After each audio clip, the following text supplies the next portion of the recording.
you're probably going to lose majority of the time. Okay. You just need to invest, stay put, keep money in that 401k, your Roth IRA, whatever it is. You just consistent. Yeah. Right? Because you're not looking to cash in anyway until it's time to come off that truck. Mm-hmm. That's when I need the money now, because I'm no longer working full time for money. Mm-hmm. I'm now going to live off that passive income that I created with that $1 million, off that $200 a month I was consistently doing for the last 30 years, if that makes sense. Mm-hmm. That makes sense? Yeah, because I had $135 on my Robin Hood. We were joking about the Robin Hood. I said, so I lost $10. I wanted to pull my little $115. Let's see it. They give me my $100. That's why I should have coaching and advisory, because a lot of times my clients know, hey, if I'm not feeling right or if I hear something on the news I'm concerned, they know to call me. Okay. Right? And we're going to have that kumbaya moment. Yeah. And 9 to my 10, they normally going to stay put. Let me give you an example. When Trump announced the tariffs, I don't know if that was back in April, somewhere. Right? What happened? Right away, the market tanked. Yeah, it did. And a lot of people were, what should I do? Man, is this doomsday? Is this the end of it? I said, look, just hold tight. And guess what happened? After a while, they put a freeze on the tariffs in the market. And I say, see, you would have acted emotionally, you would have took a loss. Right? You know what I'm saying? So that is important, is making sure that, and that's the danger sometimes, when people kind of have do-it-yourself plans. Yeah. In life, if you want to have success, you ain't doing nothing by yourself.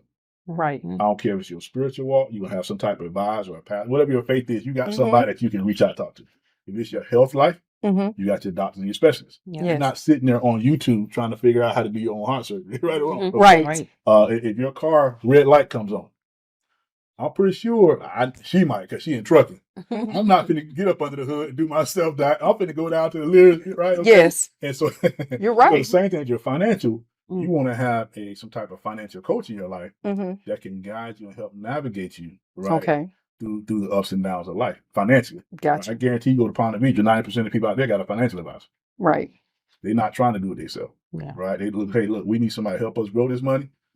Preserve this money for the next generation, right? And that's what they pay them people to do, right? So we also have to have, when I say we, middle America, folks, 9-to-5ers, we have to, the more technology and the more we can access information, we get more and to do it ourselves situation. Yes. But successful people don't do nothing themselves, right? They hire teams of people that know more than them. Yeah. You know what I'm saying? So absolutely. So do you think that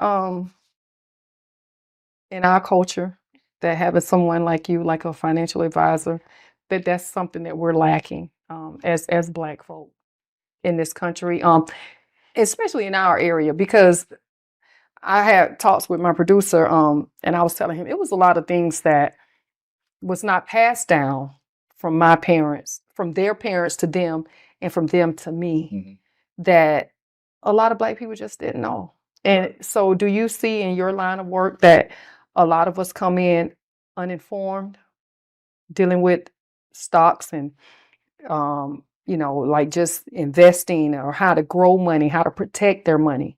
Do you find that in our culture that's a lacking thing? I think it's more in the class, right? Versus the culture. I think because, my business is kind of diverse when it comes to, culture and race.